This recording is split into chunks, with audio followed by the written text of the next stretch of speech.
आज हम बात करेंगे राजस्थान के लोक देवता तेजाजी महाराज के बारे में।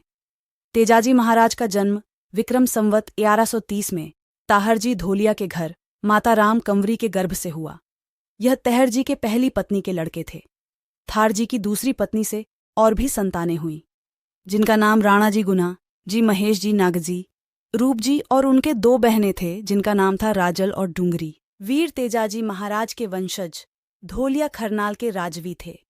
तेजाजी महाराज का विवाह बचपन में पनीर गांव के रायमल जी मोथा की लड़की पेमल से बचपन में ही पुष्कर में कर दिया गया था, लेकिन बाद में इन दोनों परिवारों के बीच रिश्तों में खटास आ गया, जिसका कारण पेमल का मामा तहर जी को कुछ ऐसा शब्द बोलते हैं जिसे दोनों तलवारें निकाल लेते हैं और ताहर जी पेमल खाजू कालू की हत्या कर देते हैं, जिसके कारण पेमल की मां को बड़ा गुस्सा आता है और वह तेजाजी महाराज के पिताजी जब खेत में काम कर रहे होते हैं तो पेमल की माता का एक धर्म का भाई मीणा था, उससे तेजाजी महाराज के पिता ताहर जी की हत्या करवा देती है, जिसके कारण इन दोनों परिवारों में रिश्ता टूट जाता है।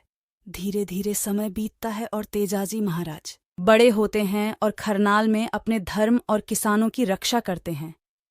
तेजाजी महाराज किसानों को किस प्रकार फसल अच्छी होती है और फसल बोने और फसल काटने का समय और उसकी पूरी जानकारी सभी किसानों तक पहुंचाते हैं।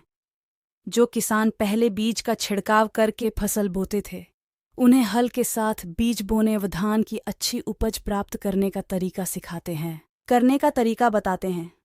उधर पेमल की माँ पेमल की दूसरी शादी करने के लिए पेमल पर जोर देती है, लेकिन पेमल को पता होता है कि उसकी शादी तो खरनाल के चौधरी तेजाजी धोलिया के साथ हो चुकी है, तो पेमल दूसरी शादी के लिए इनकार कर देती है। तो उसकी माँ जबरदस्ती उसकी शादी करने की कोशिश करती है।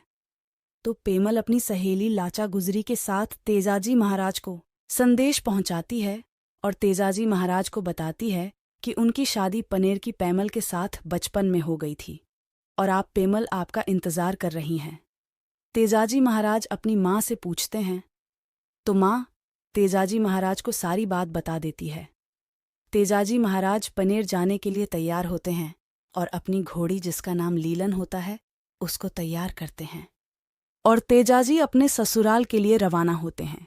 और जब तेजाजी ससुराल पहुंचते हैं तो उनके ससुराल के लोग हाथ में तलवार भाला तीर कमान लिए तेजाजी का इंतजार कर रहे होते हैं और तेजाजी महाराज से कहते हैं कि अगर जिंदा रहना चाहता है तो यहाँ से चला जा। लेकिन तेजाजी महाराज कहते हैं कि वह अपनी पत्नी को लेने के लिए आए हैं और वह पेमल को लेकर जाएंगे। तेजाजी महाराज पनेर के चौधरी को कहते हैं कि मैं धरती के अंदर यह भाला रोप रहा हूँ और अगर किसी भी पनेर के चौधरी में हिम्मत है तो इस भाले को बाहर निकालकर दिखाओ, मैं यहाँ से चला जाऊंगा। लेकिन पनेर के सारे लोग मिलकर भी तेजाजी महाराज के उस भाले को नहीं निकाल पाते और तेजाजी पेमल को लेकर लाचा गुजरी के यहाँ रात को रुकते हैं। उसी रात पेमल की माँ अपने भाई मीणा को कहकर लाचा गुजरी के गायों की चोरी करवा लेती है। सुबह जब लाचा गुजरी को गाया नहीं मिलती तो सबसे अपनी मदद मांगती है, लेकिन कोई भी लाचा गुजरी की मदद नहीं करता। तब तेजाजी महाराज लाचा गुजरी की गाया लाने के लिए रवाना होते हैं और कुछ दूरी पर जाते हैं तो देखते हैं कि एक सांप आग में जल रहा होता है। तेजाजी महाराज की जीवन गाथा का दूसरा पार्ट जल्द ही हम आपके लिए लेकर आ रहे हैं। तब तक आप हमारी इस चैनल को सब्सक्राइब और इस वीडियो को लाइक ज़रूर करें। जय तेजाजी महाराज की, जय श्री राम।